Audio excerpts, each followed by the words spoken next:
Viral sebuah video memperlihatkan ketegasan pendapat Menteri Luar Negeri atau Menlu Republik Indonesia, Retno Marsudi, yang keluar dari ruang rapat Perserikatan Bangsa-Bangsa atau PBB.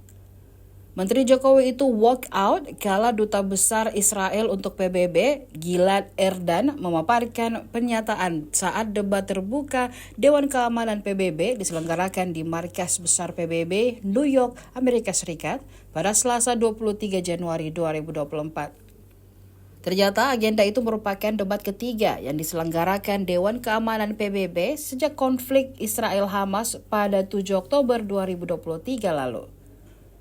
Diketahui Indonesia tidak pernah absen di debat mengenai konflik Israel-Hamas sebelumnya.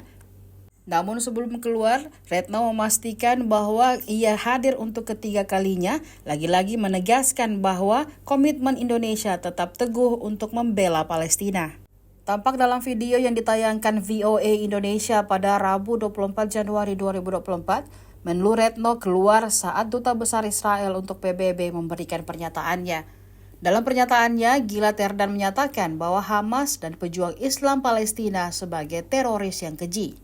Diketahui Retno Marsudi mengajukan 3 tuntutan pada debat terbuka itu, yakni gencatan senjata permanen yang dilakukan dengan segera, penghentian pasokan senjata untuk Israel, dan Palestina diterima sebagai anggota penuh di PBB.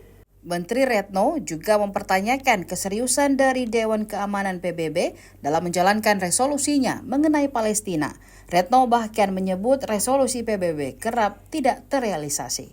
Download Tribun X sekarang, menghadirkan lokal menjadi Indonesia.